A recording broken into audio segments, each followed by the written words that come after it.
Good people, Mark Holmes here, and as always, I appreciate each and every one of you guys.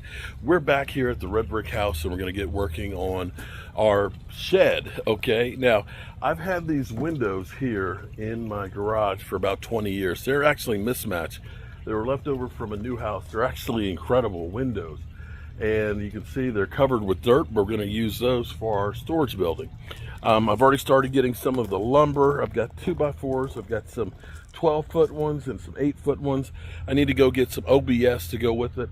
Also, I'm building this shed on the cheap, of course, using up materials that I already had. Found this actually on my rack at home. This is some house wrap, so we'll be able to wrap the house up and make it look really good.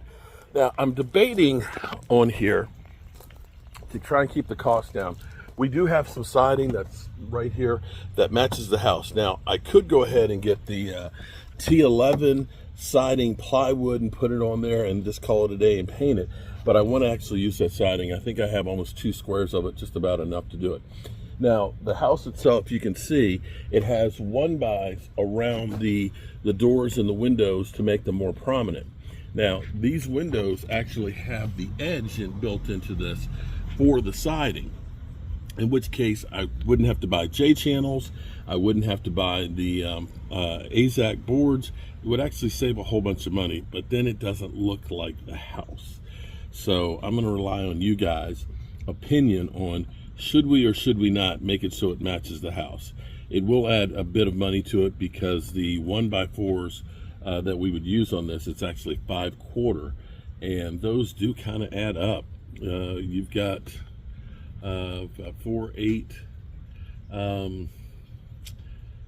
you got about 14 foot of that on here, so we add that up for 2 windows. That adds up to quite a bit. And same thing with the corners we would end up doing as well, would be that as opposed to the vinyl siding ones. But we do want to make it look like the house. Now I guess that means round black gutters too. Okay, so we're actually working on our framing and stuff. This is the nicest the weather has felt. It's the calm, well, it's not even calm. We've got a lot of wind here. But what I'm doing is I'm pre-cutting. I'm using my miter saw to make life easy. But what we're doing is we want this to be exactly 8-foot walls. And so we've cut our studs here to 91.5 inches. Now, the back wall here, now here's the thing. I want this to come out true so that way we're using full sheets of dimensional lumber. So what we've done here is, this is the back wall. I've got a 32-inch window widthwise, okay? You see I've got a K and a J. The K stands for king stud, which means it goes from the bottom to the top, top to the bottom. And don't be looking at my wife. Don't be checking out my wife. Yeah, that's why I turned the camera. The J stands for jack stud because that is for the window, and then a header is going to go in there. And then here will be a stud, there will be a stud, there will be a stud. So I've got those together. I've already cut my jack studs, and you can see how we'll nail these together. Right here, it's 5.5 because we're going to end up using 2x6s to make our header here. And we're going to double up the stud on the top, and that will give us exactly 8 foot, so it'll be 2 full sheets back in here. And we'll do the same thing over here. We will have another window over here on the side as well. So, warning, amber weather alert. Woo, amber weather alert. Okay, so I need to hurry up.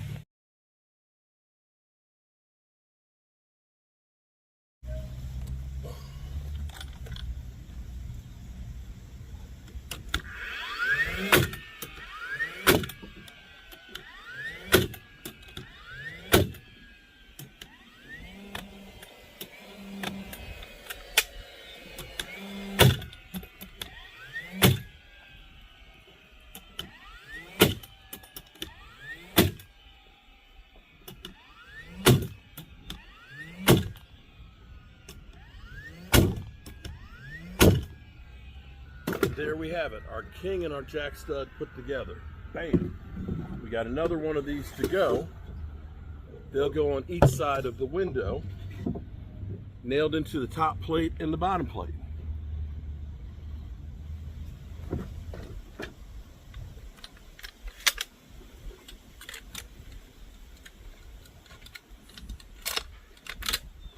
I think I need to change the battery. I think the battery's getting a little weak.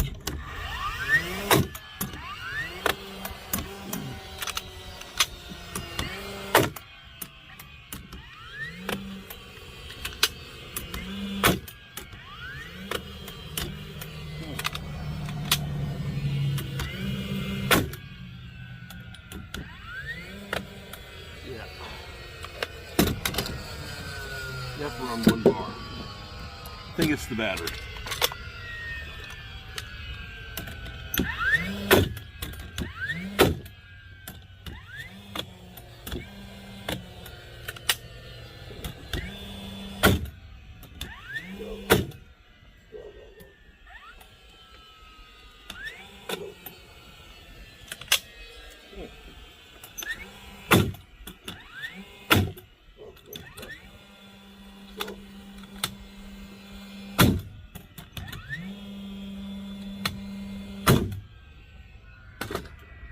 Sounds kind of funny, like something's going on in there. I'm not sure exactly what. So now what we're gonna do is we're gonna lay this out. Now I need to move this stuff out of the way so that way I can basically take the wall and I'm gonna put one side and the other and we'll go through and we'll put up our studs. So total on this, we'll end up needing 4 pre-cut studs that we're using on this wall, and I can get everything else out of the way.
Need more nails and less rain.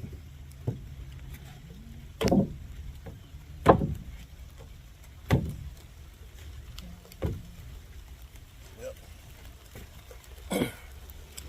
I guess we're gonna have to call it now, because here it comes now.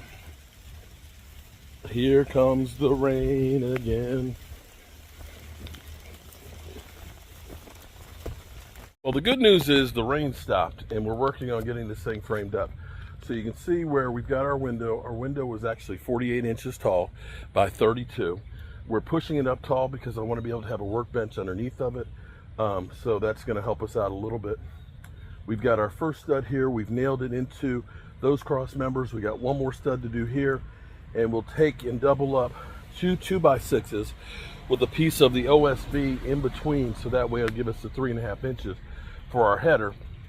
And then we'll take our OSB, and we'll end up nailing it to it, leaving a 1/2 inch overhang over here. That's going to be our lap point for our new walls. It's coming along pretty good, pretty good right now. We get the plywood put on it, and we're going to be ready to stand this sucker up.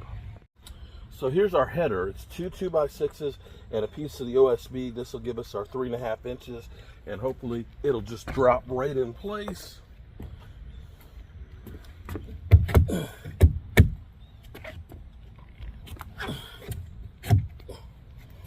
With a little convincing with a hammer.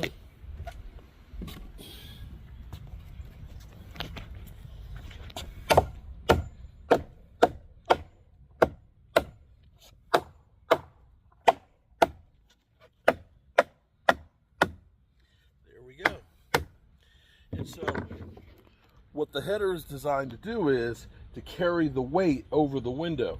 So that way, not that there's any weight that's really going to be on this, because this is the gable ends, but typically on your framing, it's basically made so this piece is strong enough that it transfers to this and transfers to the ground, and that's how it works. This framing on this is overkill for a shed, but this is framing like we would do for a house.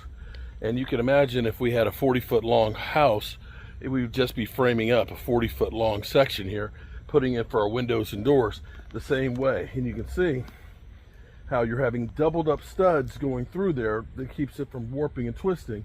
We end up having 4 foot is right here smack in the middle, 16 on centers for nailing on our plywood. So we're good to go with setting this up. Now what we're going to be doing is, to keep this easy, it's going to be using full sheets of OSB on here so we don't have to cut it.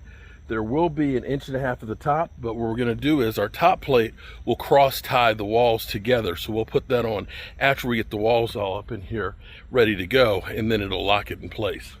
And this will be strong construction that'll be able to take on a lot of wind. Yeah, we get a lot of wind up in here, but this is definitely going to be overkill. Okay, so here's what you can see. We have 1.5 inches right here because we're going to have the top plate on there. You can see we have our 1/2 inch right here. So when we put up the other wall, that piece is going to go right here tight. We measured over 47.5 inches and nailed the bottom first. And then once we squeeze this over, that squares up the whole panel. So now we'll get the other piece. We'll nail that on there. We'll nail around for our window opening, and we'll be able to stand this piece up.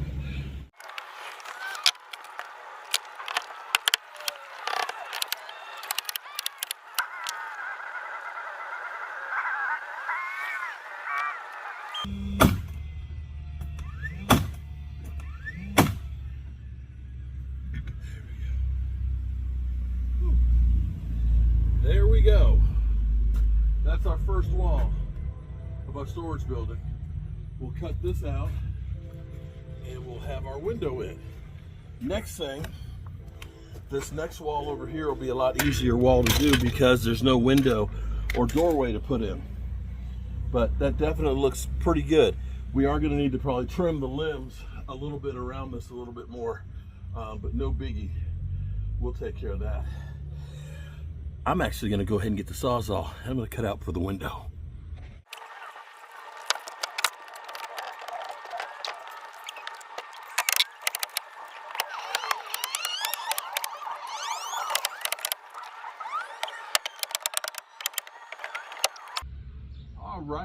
All right. Whew. So, I think this will be the tool wall.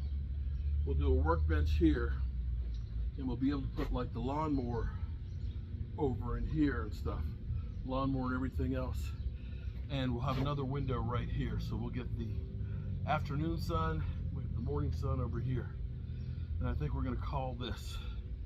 Whew. Not too bad. Not too bad at all for a few hours of framing. And I'm liking the way this feels.